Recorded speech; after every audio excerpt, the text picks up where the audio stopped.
once the Electoral Commission declares its results, nothing can be done about it. The results so declared must be treated as the word of God.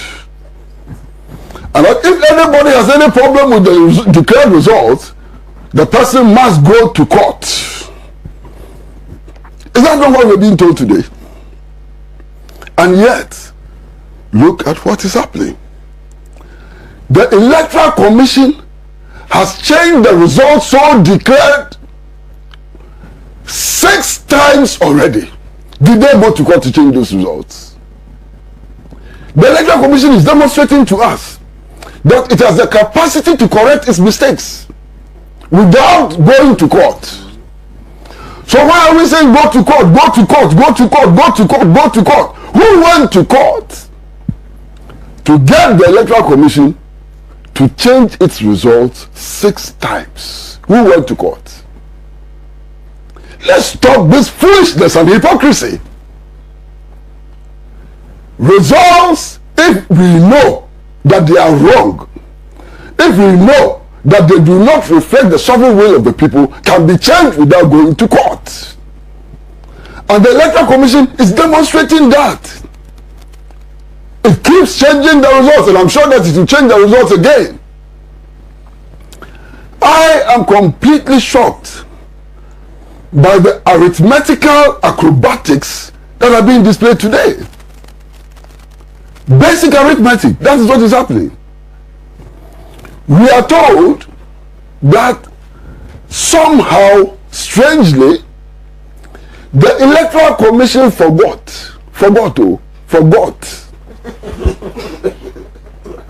They forgot to add the results of a Swedamine to the one they announced. So they have added it. And then they are saying that, oh, it doesn't affect the percentages. The only way to not affect the percentages is if all the candidates got the same votes. Common sense, common arithmetic. If all the candidates did not get the same votes, it will affect the percentages. And here we are, if you take the Sodaman results, John Mahama was clearly in the lead. So how come that it doesn't affect the results? It simply doesn't make sense.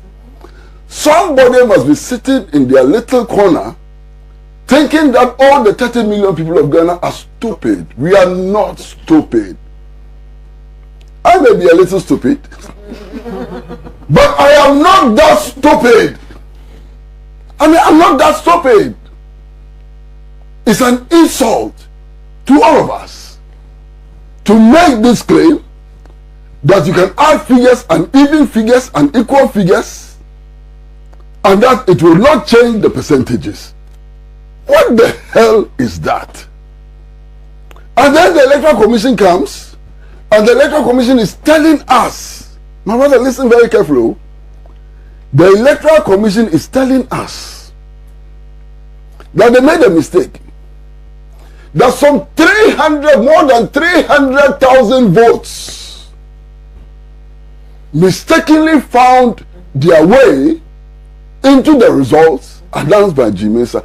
300,000 votes. And I'm not the one saying it. Jane Mensah is saying it. And I will say, oh, it will not affect the percentages. 300,000 votes.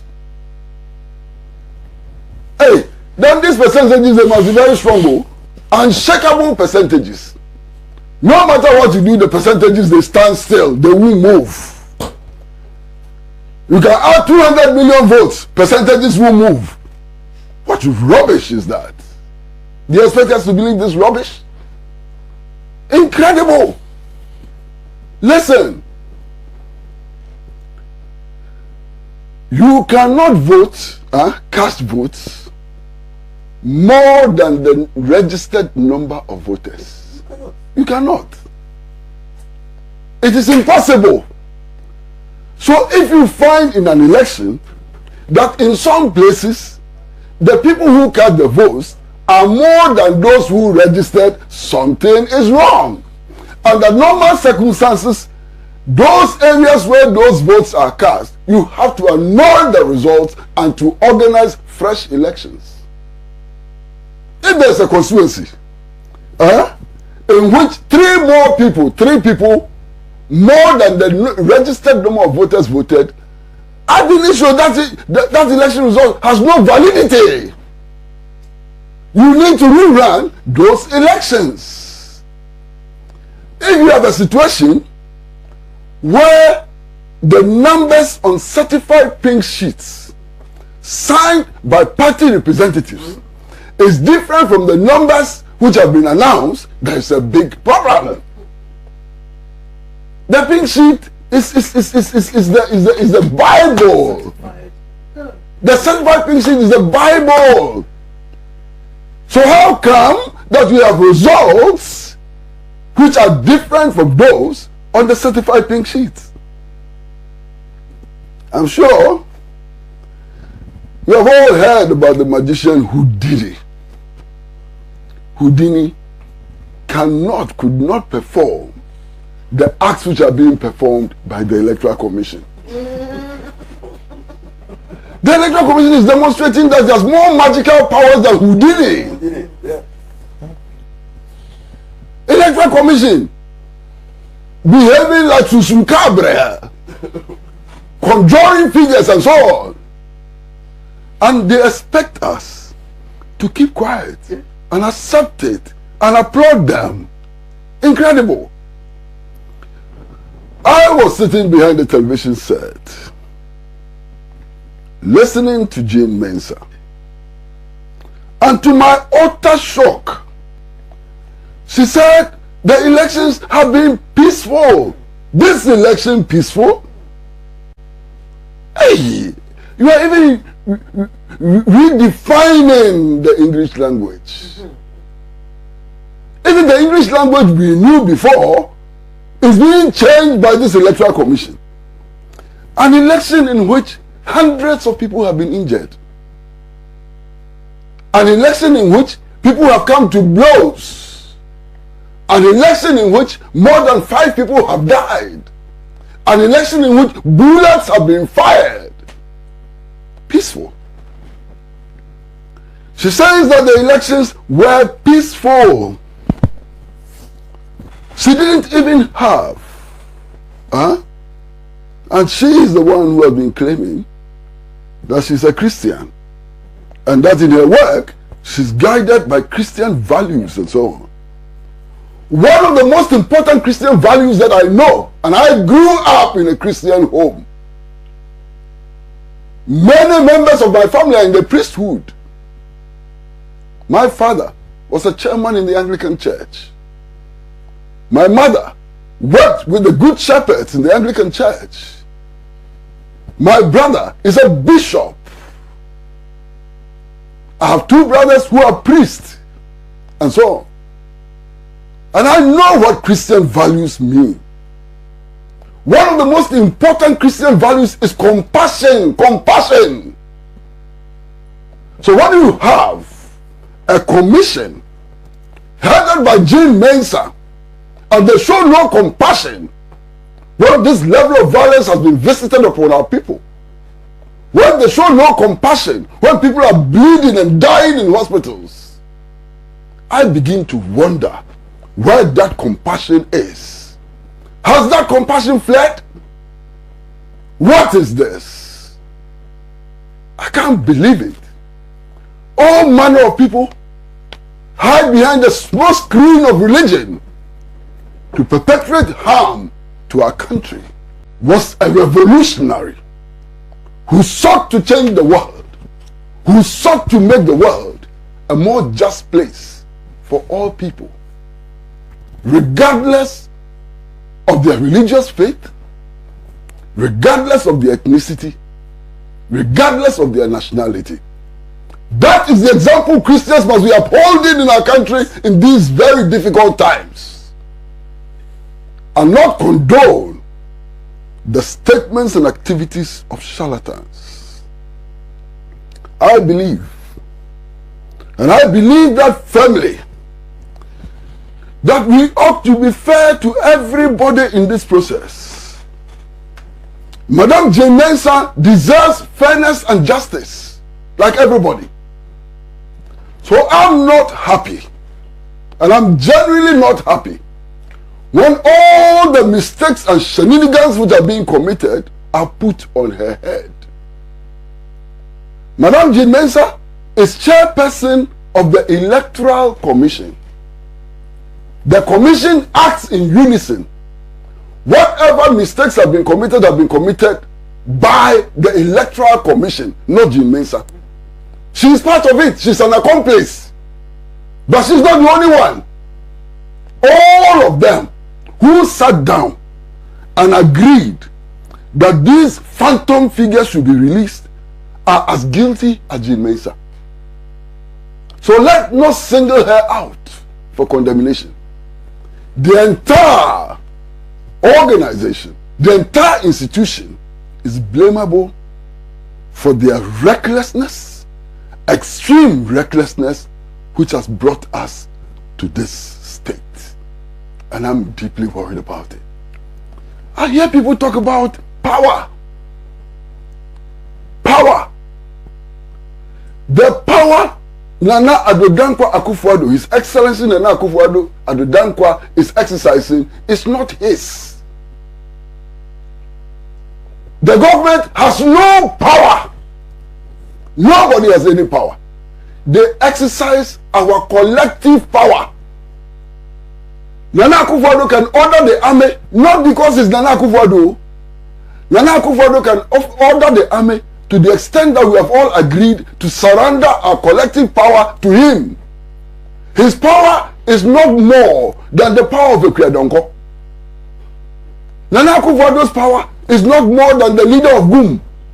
Nana Akufo-Addo's power is not more than the power of the taxi driver.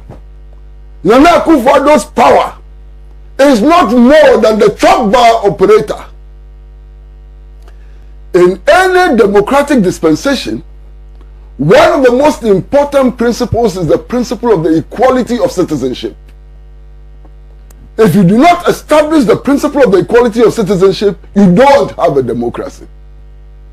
So those who are power drunk and repeatedly tell us about powers and powers and powers, they forget one thing, that power does not belong to those who hold it.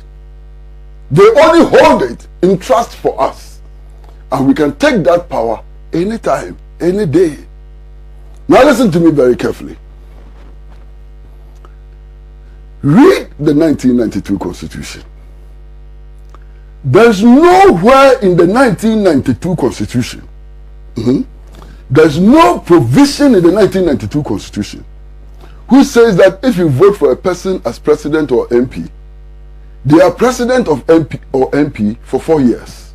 That's nowhere in the Constitution. Because the Constitution has provisions for impeachment. Now the impeachment clauses in the Constitution can only imply that people hold our power for us only to the extent that we still have confidence in them. Only to the extent that they act according to the dictates enshrined in the Constitution to guide them in office. Anytime they no longer have our confidence, we can impeach them. It is in the Constitution. You understand? Anytime they no longer have our confidence, we can impeach them. We can throw them out and so on. And then, I'm being very careful. Everything I'm saying today, I'm so careful that it is constitutional. We are told that if you don't like what the Electoral Commission has done, go to court. As if the court is the only remedy available to the people of Ghana. One of the most important guarantees that the 1992 Constitution gives to the people of Ghana is the right to protest. Protest is legitimate and legal under our Constitution. Protest is legitimate and legal under our Constitution. And it would be so strange, if today, under the leadership of His Excellency Nana Addo Dankwa Akufo-Addo, we outlaw protest. Because Nana Addo Dankwa Akufo-Addo is the King Kong of protest in Ghana. King Kong. Not just the king, he's the king plus con of protest in Ghana. And I have the honor and privilege of working side by side with Nana Addo Dankwa Akufo-Addo. And it will be extremely strange to me, and I'm sure to all others who have worked with him over the years, if today, other than Nana Addo Dankwa Akufo-Addo, protest is outlawed. What? How can we explain that? How can anybody explain that? Protest is legitimate and legal. And if people want to protest, let them protest. Let them follow in the footpath of Nana Addo Dankwa Akufo-Addo. Let them take the example of Nana Akufo-Addo seriously. He showed us, at least they claim that he showed us, that protest is legitimate and legal. If protest is legitimate and legal, if protest was legitimate and legal in 1995, what has changed? How come the protest and agitation will become illegal in 2020? What has changed between 1995 and now? Does this country have a new constitution? Certainly not. The same constitution which allowed us to demonstrate in 1995, May 11, to put between 100,000 and 150,000 people on the streets in 1995, is the same constitution which is operative today. And we should not lose sight of that. Now, I've heard people say, why won't the opposition just concede to bring about peace? Just concede. Let's have peace. Oh, why would the Electoral Commission also not do the right thing to let us have peace? Why would the Electoral Commission also simply not do the right thing to allow us to have peace? Why? Why should it be only one side which is conceding? You know, where we have reached as a nation today calls for only one thing. This is not the time for hawks. This is not the time for hawks. This is not the time for the display of machoism. This is the time for all of us to be sober, to be reflective, for all of us to attempt to do something that in our conscience is right. And I fully agree with Alhaji Yunus Hussaini that we can avert the catastrophe which is looming before our eyes. We can avert it. How do we avert it? Let us all sit down. Let us have a forensic audit of this election. Let us establish the facts of this election. And if all of us know that we can establish the facts of this election in peace and in honesty, there will be no mayhem. But for as long as some people insist that what has happened with all its faults must be pushed down our throat, there cannot be any peace. And I'm not the one saying it. One of the people I respect most, I've come to respect most in my life, is Comandante Fidel Castro. And it was Comandante Fidel Castro who said that there cannot be peace without justice. And I'm sure that many of you who are listening to us today revere Nelson Mandela. And Nelson Mandela told us that peace is a product of justice. That peace must always be a product of justice. And there are many more people who have said that. Ameka Cabral said that. Kwame Nkrumah said that. And so on. And I believe very strongly that justice is what brings about peace. Let there be justice in Ghana or there will be no peace. And I'm not the one saying that there will be no peace. The laws of nature, the laws of nature insist that there will be no peace if there is no justice. So let there be justice first. And if there is justice, there will be peace. If there is no justice, there will be no peace. And there will be no peace not because me, I want chaos. I don't want chaos. I love my country. I love my children. I have grandchildren. I want my grandchildren to wake up in the morning and go to school without being beaten.